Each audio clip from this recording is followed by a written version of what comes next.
यानी कि मानव में जनन होने वाले तंत्र कौन कौन है, आज हम उसके बारे में जानने की प्रयास करेंगे। माता पिता से एक नए बच्चे का उत्पन्न होना या फिर एक नए बच्चे को जन्म देना क्या कहलाता है? ये जनन कहलाता है। कि अगर जनन प्रक्रिया नहीं होगी तो ये जो जनसंख्या है ये क्या होगी, धीरे धीरे घटती चली जाएगी। हेलो बच्चों, नमस्कार। कैसे हैं आप सभी? आई होप कि आप लोग अच्छे होंगे, स्वस्थ होंगे, मस्त होंगे। तो मैं रंजना यादव आप लोगों को स्वागत करती हूँ आपके अपने यूट्यूब चैनल टॉपर क्लासेस में। तो बच्चों, जैसे कि आप लोगों को पता होगा हम लोग क्या पढ़ रहे थे, हम लोग होम साइंस पढ़ रहे थे, यानी कि गृह विज्ञान पढ़ रहे थे। और गृह विज्ञान कौन सी क्लास के पढ़ रहे थे? यानी कि 12th क्लास के होम साइंस पढ़ रहे थे, जिसमें अंतःस्रावी ग्रंथि यानी कि फर्स्ट चैप्टर हम लोग समाप्त कर चुके हैं। अगर आप लोग नहीं देख चुके हैं तो प्लीज यूट्यूब पे जाइएगा, वहां पे सर्च कीजिएगा home science by Ranjana Yadav, वहां पे आपका प्लेलिस्ट आ जाएगा। वहां से आसानी से आप सारे वीडियो देख सकते हैं और नोट डाउन भी कर सकते हैं। ठीक है बच्चों, तो चलिए आज हम स्टार्ट करने वाले हैं होम साइंस का दूसरा चैप्टर। कौन है? दूसरा चैप्टर क्या है? जनन तंत्र, यानी कि मानव में जनन होने वाले तंत्र कौन कौन है, आज हम उसके बारे में जानने की प्रयास करेंगे, कोशिश करेंगे बच्चों। तो यहाँ है जनन तंत्र। क्या है जनन तंत्र? तो आइए हम इसे विस्तृत रूप से जनन तंत्र के बारे में जानेंगे, समझेंगे। ठीक है बच्चों, तो जनन तंत्र क्या है? प्रजनन, यानी कि प्रजनन सभी जीवों में अपने समान नए जीवों को उत्पन्न करने की क्षमता होती है। क्या है बच्चों? प्रजनन या जनन। प्रजनन या जनन दोनों क्या होती है? दोनों एक ही समान होती है। तो क्या है? प्रजनन सभी जीवों में अपने समान नए जीवों का उत्पन्न करने की एक क्षमता होती है। इसी क्षमता को क्या कहते हैं बच्चों? इसी क्षमता को जनन प्रक्रिया करते हैं या प्रजनन प्रक्रिया करते हैं। जैसे कि माता पिता, क्या है? जैसे कि माता पिता से एक नए बच्चे का उत्पन्न होना या फिर एक नए बच्चे को जन्म देना क्या कहलाता है? ये जनन कहलाता है।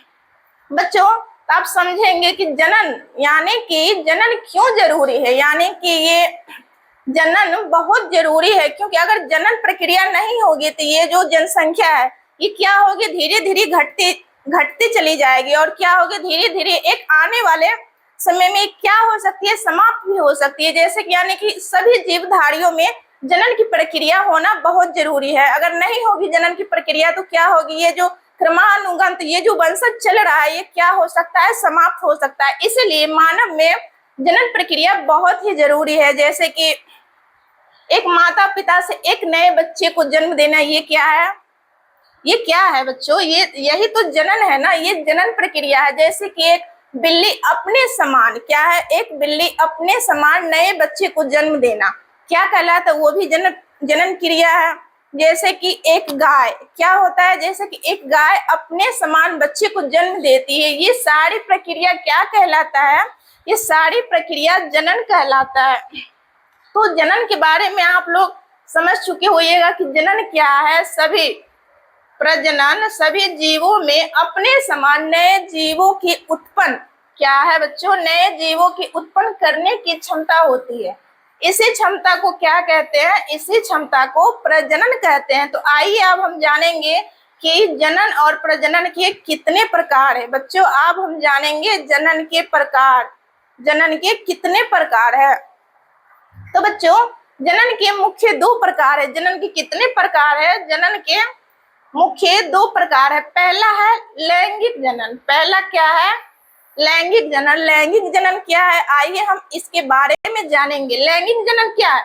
लैंगिक जनन वह जनन जिसमें नर तथा मादा मिलकर नए जीवों की क्या करती है बच्चों? नए जीवों को उत्पन्न करते हैं, वही क्या कहलाता है? लैंगिक जनन कहलाता।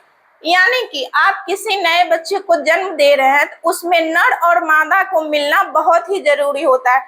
कभी भी अगर नर मादा नहीं मिलेगा तो क्या होगा, जनन प्रक्रिया संभव ही नहीं है। इसीलिए क्या है, लैंगिक जनन वह जनन है जिसमें नर तथा मादा मिलकर, जिसमें क्या है, नर तथा मादा मिलकर एक नई जीवों का क्या करते हैं, एक नए जीवों का उत्पन्न करते हैं। इसी प्रक्रिया को क्या कहते हैं, इसी प्रक्रिया को जनन प्रक्रिया कहते हैं बच्चों। जैसे कि मनुष्य क्या है, जब तक दो यानी कि जब तक नर और मादा नहीं मिलेंगे तब तक क्या एक मनुष्य का जन्म यानी कि जन्म नहीं हो सकता है। ठीक है बच्चों। पादप, पक्षी, जानवर आदि आदि ये सारे किसका है, उदाहरण है लैंगिक जनन का उदाहरण।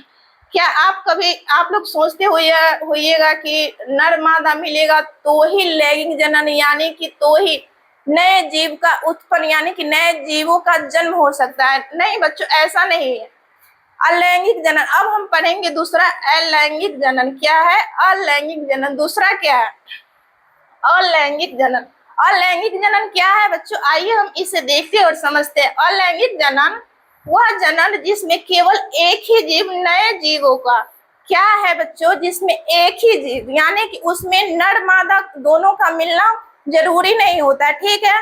जिसमें कि जैसे कि लैंगिक में देखे थे, जिसमें नर और मादा को दोनों को मिलना बहुत ही जरूरी है। अगर दोनों आपस में नहीं मिलेंगे तो क्या होगा, यानी कि जनन क्रिया हो ही नहीं पाएगा।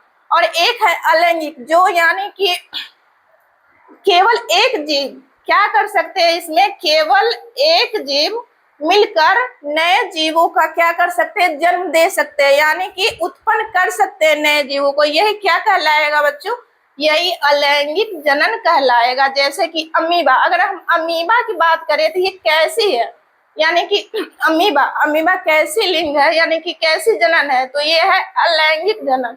अमीबा किसका उदाहरण बच्चों, तो बच्चों अमीबा में कैसा जनन होता है, अलैंगिक जनन होता है। ईस्ट में कैसी जनन होता है, तो अलैंगिक जनन होता है।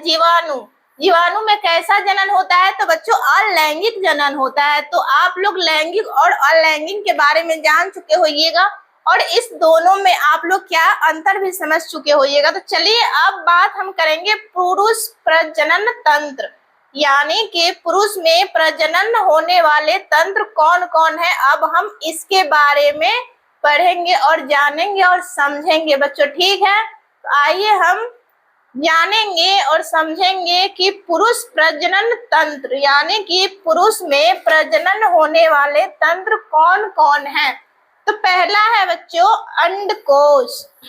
पहला क्या है, अंडकोश। अगर यहीं पे आपका क्वेश्चन बन जाएगा कि अंडकोश कैसा प्रजनन तंत्र है बच्चों, क्या है अंडकोश जो है कैसा प्रजनन तंत्र है, मादा प्रजनन तंत्र है या पुरुष प्रजनन तंत्र है। तो बच्चों अंडकोश यानी कि अंडकोश क्या है, एक पुरुष प्रजनन तंत्र है, न कि मादा प्रजनन तंत्र है। ठीक है बच्चों। तो पुरुष के लिंग के नीचे एक थैलीनुमा कैसी होती है, थैलीनुमा संरचना पाई जाती है जिसे अंडकोश कहते हैं। यानी कि अंडकोश पुरुष में कहाँ यानी कि पुरुष के शरीर में कहाँ स्थित होती है, तो पुरुष के शरीर के लिंग के नीचे यानी कि लिंग के नीचे एक थैलीनुमा संरचना होती है। कैसे थैलीनुमा संरचना होती है जिसे अंडकोश कहते हैं, जिसे क्या कहते हैं बच्चों, अंडकोश कहते हैं। इसमें कितने वृषण सुरक्षित रहते हैं, तो इसमें 2 वृषण क्या रहते हैं बच्चों, सुरक्षित रहते हैं। यानी कि अंडकोश में कितने वृषण सुरक्षित रहते हैं बच्चों, तो 2 वृषण सुरक्षित रहते हैं। तो अंडकोश का रंग के बारे में बात करेंगे तो अंडकोश का रंग होता है हल्का गुलाबी रंग का, और इसकी लंबाई का बात करेंगे तो 4 से 5 सेंटीमीटर इसकी लंबाई होती है। और इसकी चौड़ाई के बारे में बात करेंगे, इसकी चौड़ाई की बात यानी कि 3 से 4 सेंटीमीटर अंडकोश का यानी कि चौड़ाई होती है बच्चों। ठीक है। तो बच्चों तो अंडकोश के बारे में आप लोग जान चुके होइएगा कि अंडकोश यानी कि कैसा जनन है, यानी कि पुरुष प्रजनन तंत्र है अंडकोश। आइए हम जानेंगे वृषण के बारे में बच्चों। क्या आज हम जानेंगे वृषण के बारे में। वृषण क्या है, वृषण भी क्या है बच्चों, वृषण अंडकोश के अंदर नलिका नुमा संरचना पाई जाती है। वृषण अंडकोश के अंदर नलिका नुमा संरचना पाई जाती है, इसे वृषण कहते हैं।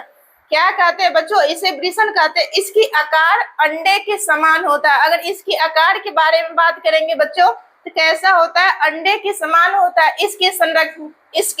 इसकी जनसंख्या कितनी होती है, 2 होती है। जैसे कि आप लोग हम यहाँ पे बताए थे कि इसकी 2 वृषण होती है, इसकी संख्या कितनी होती है? 2 होती है। ये कैसा प्रजनन तंत्र है? तो यह एक पुरुष प्रजनन तंत्र है। तो आइए हम आगे देखते हैं आगे क्या है। तो बच्चों, मानव शरीर में वृषण यानी कि वृषण कहाँ पाए जाते हैं? तो यह मानव शरीर के बाहर स्थित होते हैं। यह कहाँ स्थित होती है बच्चों?